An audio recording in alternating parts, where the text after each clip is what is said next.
As David is locked away at a notorious LA jail awaiting trial, what exactly is his life like? Is he in danger? How does he adjust to this new reality? Does his celebrity status affect anything? We have new reporting on the details of his life behind bars, and we are bringing on a prison expert to tell us what may be happening inside those walls. From the moment he wakes up to the last check of the night, we're going to talk about it right now. Welcome to Sidebar, presented by Law and Crime. Twin Towers Correctional Facility, Section 142, single cell, 24-hour monitoring, one sheriff sergeant with a body camera required just to walk him to the shower. That's not a lyric, that's a housing assignment. Picture it like this, a Grammy-adjacent voice, streamed by millions, now reduced to a cell number on a whiteboard in downtown Los Angeles. That's the entire story in one image. The distance between who someone was to the public and what the record now says about him. Before we go deeper into what the records actually show, make sure you're subscribed to the Crime Infinity, because we don't just cover the story, we follow the evidence. Here's what's on the record. The singer known as D4vd, 21 years old, is currently awaiting trial at Twin Towers Correctional Facility in Los Angeles, charged with first-degree murder, continuous sexual abuse of a minor, and unlawful mutilation of human remains, all connected to the alleged killing and dismemberment of 14-year-old Celeste Rivas Hernandez. A judge has already found there's enough evidence for this to proceed to trial. He has not been convicted of anything. Under the law, and in this script, he remains innocent until a jury says otherwise. Some details that I want to talk about. That's what I want to examine for the 21-year-old as he awaits a potential trial on charges of first-degree murder, continuous sexual abuse of a minor, and unlawful mutilation of human remains, all in connection with the alleged killing and dismemberment of 14-year-old Celeste Rivas Hernandez. Oh, and by the way, if you want more details of the David case, including the transcripts, the filings, it is all on the Law and Crime Plus app. It's under the case files. We have one for David. You can check it all out there. Now, with the singer's arraignment scheduled for later this month, as a judge just held that there is enough evidence for him to go to trial, he is being held at the Twin Towers Correctional Facility out in Los Angeles. He's been there since his arrest in April. The LA Sheriff's Office calls this facility, quote, the world's largest jail, as well as the nation's largest mental health facility. He's been in custody since his arrest in April.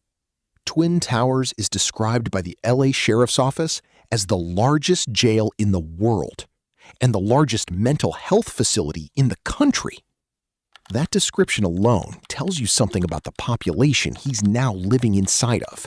Friend of the show, Steve Fisher, who is a private investigator, he's been looking into Celeste's death since the beginning of this. He went on X recently and he posted, quote, "This is David's view tonight at Men's Central Jail in LA County. This is as good as it will ever get for him. I hope every minute feels like a year. Hashtag Celeste Rivas Hernandez." And he says these are actual Men's Central Jail photos, and he attaches photos of what he claims to be a cell and a block that look absolutely horrendous. Now, let me just tell you. A cell is not a verdict. Say that back to yourself, because it's the frame this entire story sits inside. Now, the facility itself has its own paper trail, separate from his case. Earlier this year, the LA County Sheriff requested a federal review of county jail conditions after 10 inmates died in custody in under 3 months. The state's attorney general had already sued the department the year before, alleging unsafe and unconstitutional conditions. When the AG made that filing, the language used was blunt. This is about human dignity. Those conditions, allegedly, aren't new. So this isn't just one man's confinement. It's one man's confinement inside a system that was already under federal scrutiny before he ever arrived. Something about this facility. So, according to the LA Times earlier this year, Los Angeles County Sheriff Robert Luna requested that the National Institute of Corrections, this federal department, conduct a full review of Los Angeles jails, because apparently this came after 10 inmates died in custody in less than 3 months. Back in September of last year, California Attorney General Rob Bonta apparently sued the Sheriff's Department, alleging unsafe and unconstitutional conditions at county jails. At the time, Bonta said, "Let me be clear, this is about human dignity. These conditions aren't new. So with that in mind, we have learned some reported details about David's life behind bars and that. According to reporting citing law enforcement sources, D4D was placed not in general population, but in single-cell housing, the kind typically reserved for inmates with mental health needs, or for anyone the facility considers a target. And here's the mechanism worth understanding. That placement isn't about protecting his celebrity. It's about protecting the facility from what happens when a celebrity accused of harming a child gets thrown in with 1,000 strangers who have nothing left to lose and everything to gain from getting close to him. Because inside a facility like this, proximity is currency. Somebody who's accused of sexually abusing and murdering a child, are they treated differently by the inmates? Yes, and I can tell you with my experience at MDC Brooklyn, we had over 2 million square feet there. So we were actually able to house people who were charged or had allegations of sexual abuse, child abuse, that kind of thing. We would put them in a particular unit with them only. And sometimes would house ex-cops or, public officials who also may have targets on their back. We would put them in that particular housing unit. So yes, you would, especially someone who was high profile, the nature of the particular crime that we're talking about here, having some 14-year-old young lady brutally murdered at the hands of, a singer or someone who is a public figure, obviously, one, he would have a target on his back for the sex crime itself. And then, being a sex offender, a murdering of a young lady, and then being a celebrity, you automatically would want to put him in there. At least initially, you would want to house him by himself in segregation. An inmate with no money, no lawyer, no leverage can suddenly acquire all three by finding an angle on a high-profile cellmate. Protection to sell, information to trade, a story to tell. The system isolates him not as a courtesy. It isolates him because it has learned, the hard way, what happens when it doesn't. A cell is not a verdict, but it is a signal. And the signal here, from the facility's own housing logic, is that they are treating the charges themselves as combustible. Celebrities or high-profile cases, they normally send those folks over to the Twin Towers versus having them at the traditional LA County Jail. Can you talk about that for a second? Generally speaking, and also there, for a celebrity, for a high-profile individual, how is their experience different from someone else? Are they treated differently? Is there a target on their back? Is there more security measures put in place for them? How does it work? Well, it's not necessarily that just because they're a celebrity, they want to keep them away. But typically their initial experience is just like any other. They'll be arrested wherever they are. And depending on how that arrest goes in terms of if they go quietly or without incident, they'll be taken there. They'll be booked. They'll be photographed, fingerprinted. Obviously, they'll go through a total body visual search.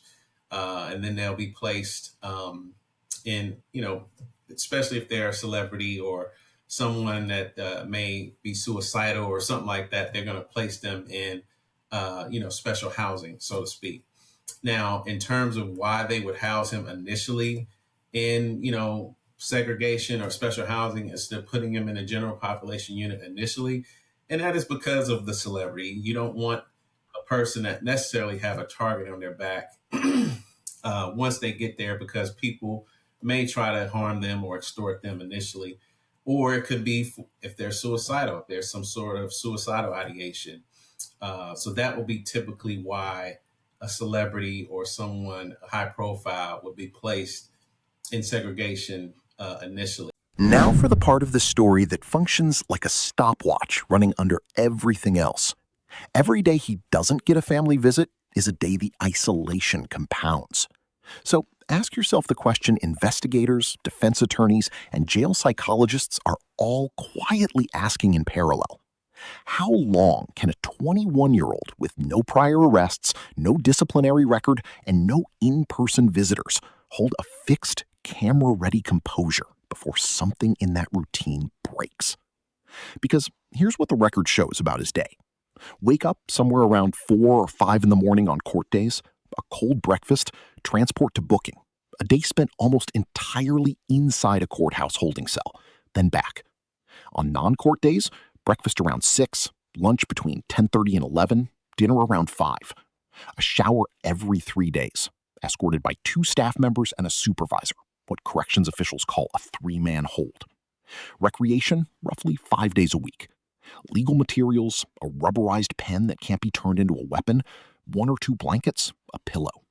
That's the inventory of his physical world right now. So I want to go into a little bit about what his life seems to be like. People magazine reported on some of these apparent details of David's life, like how he's in a single jail cell, which you mentioned, constantly monitored, that this is reportedly a place where a source told people the inmates, and you mentioned this too, housed there have mental health needs, that they're kept apart from other inmates.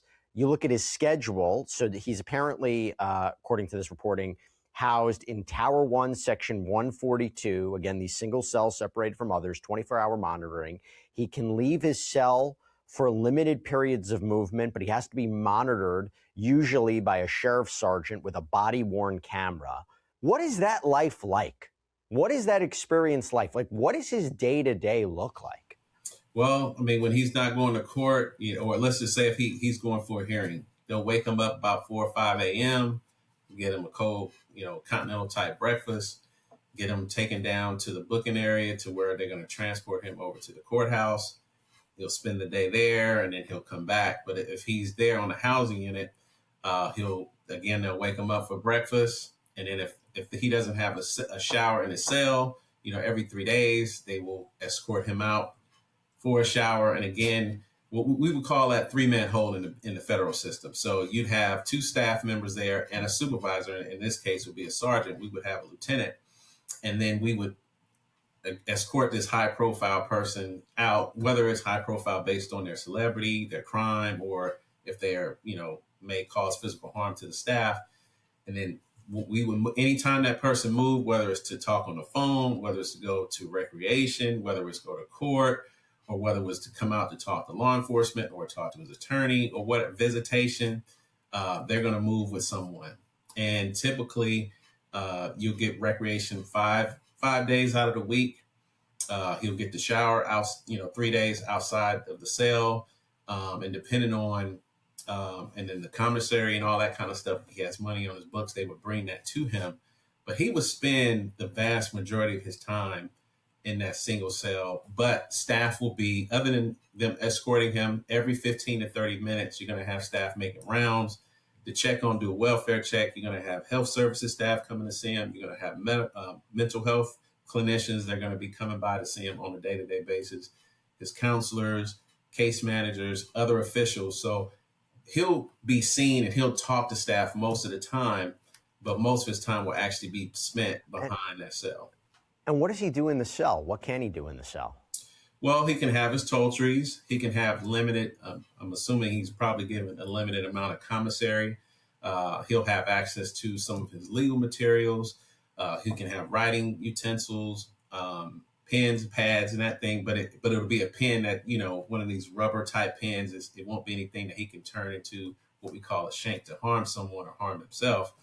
And any medical equipment that he may need, his medications, if he's on any medications, if he has sleep apnea, he'd have that machine in there in the cell, 1 or 2 blankets, a sheet, a pillow, very limited amount of property that he would have in there. And then staff should be shaking down or doing cell searches when they move him out to court or to recreation to make sure that he's not, creating any shanks or what we call homemade knives or anything like that to try to harm himself or someone else.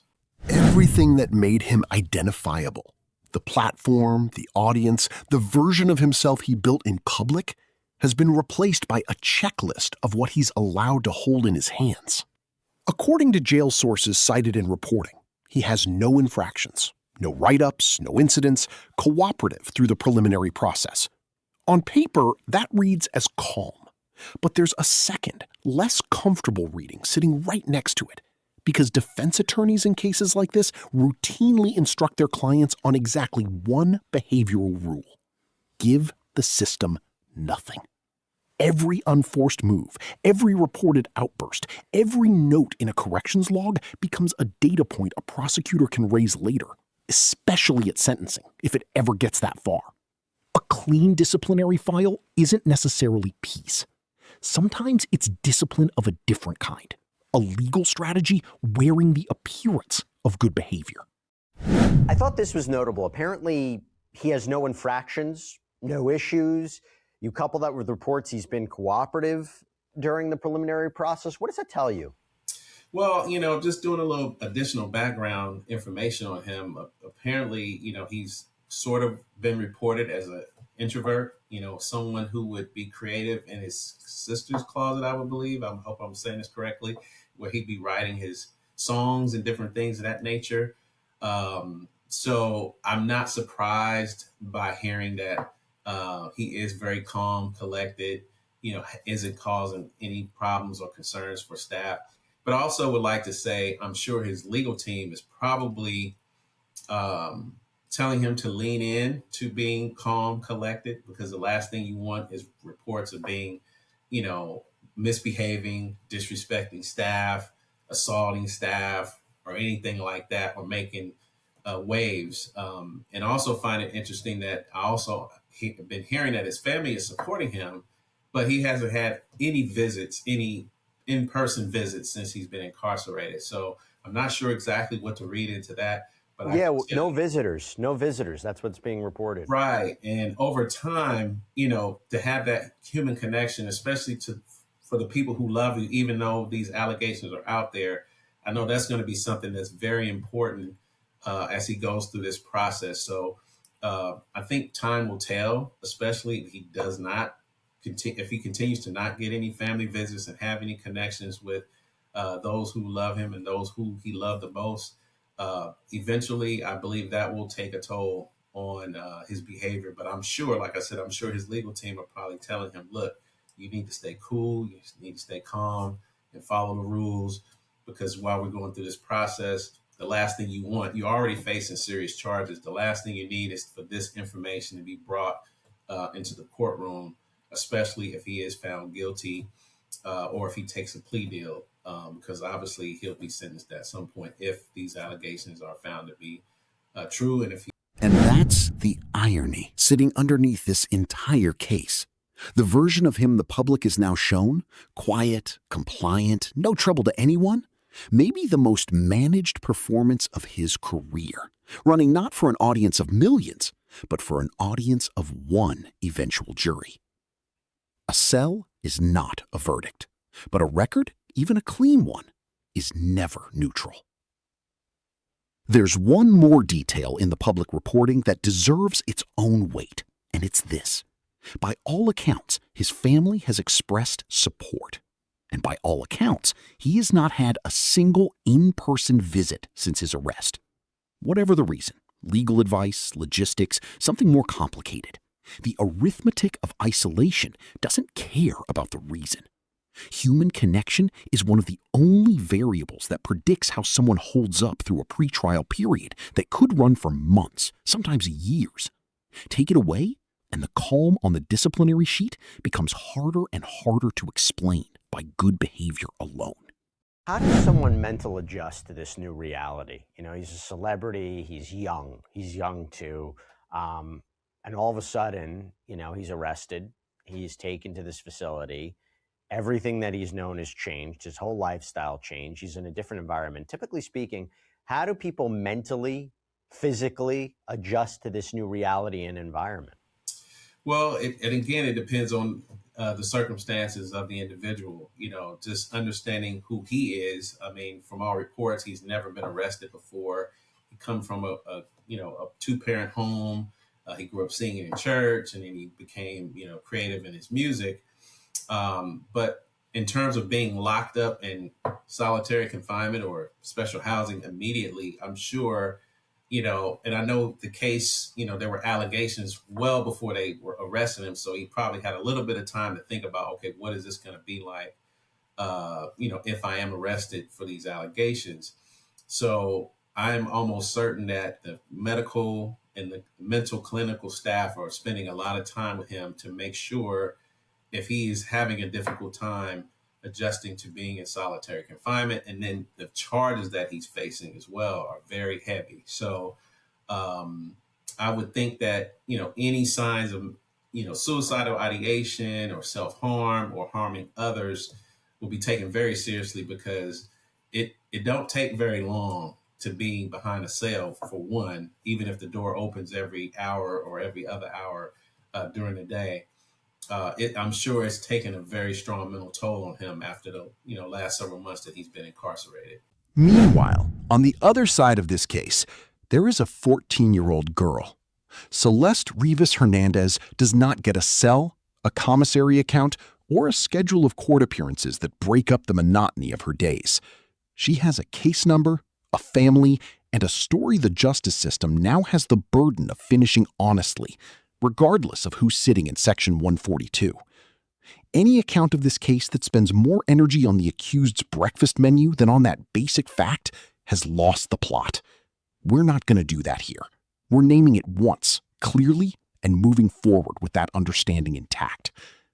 The next fixed point on the public record is the arraignment, already scheduled, followed eventually by trial, where all of this, the housing logs, the compliance record, the isolation, the charges themselves, gets tested against actual evidence in an actual courtroom, in front of people whose job is not to speculate, but to decide. I want to go back to something that you mentioned, him going to court for the preliminary hearing. Does that help inmates break up the monotony of the day-to-day? And the way I looked at it recently, I was thinking about Brian Kohberger, who has been convicted, right? And he pled guilty. Now he's trying to withdraw the guilty plea, try to fight this, try to get a new trial. In a way, it's like, what does he have to lose? Does that give him something to do? Does going back and forth to court, appearing in that courtroom, hearing the testimony, seeing people, does that just break up the monotony for them? Do they enjoy it? Is it exciting for them? I think it does it definitely breaks the monotony, especially, and I'm not sure how far the Twin Towers is from the courthouse. So again, being able to get outside of the jail, even though you're in a secure van or a secure vehicle, over to the courthouse, even in that 10, 15, 30-minute car ride, and I'm sure they're in some LA traffic out there. Probably, and then he's probably, and I'm not sure if he's engaging with staff and conversations and things of that nature. And then also it would depend on the situation at the courthouse. So let's just say, he's sitting in a tank with 10 other people, which I doubt, because if they're keeping him separated at the jail, I'm sure he's in a single cell at the courthouse. So I would believe just being able to get out, because I can tell you, it's been my experience for inmates who would get a chance to go to the hospital if they had any issues, medical concerns. They would love to spend a night in the hospital for a few days, just to be able to see people from outside the facility, even though they're handcuffed to the bed, so to speak. But it just gives them a chance to just get away from the environment just for a short period of time. A cell is not a verdict. That's not a defense of anyone. It's a discipline. The same discipline that separates a documented case from a rumor. And it's the only standard worth applying to a story with a child's name attached to it. If you want to follow this case the way it's actually documented, the preliminary hearing transcripts and case filings connected to this matter are publicly accessible. Start with what's on the record, not what's trending. Read the filing yourself before you decide what you already believe. And tell us in the comments, when the system isolates a high-profile defendant for his own protection, who is that protection really serving? The defendant or the institution's own liability? If this breakdown gave you the facts without the noise, hit like, share it with someone following this case, and subscribe to the Crime Infinity, and turn on notifications, because we'll be back the moment more of this record becomes public.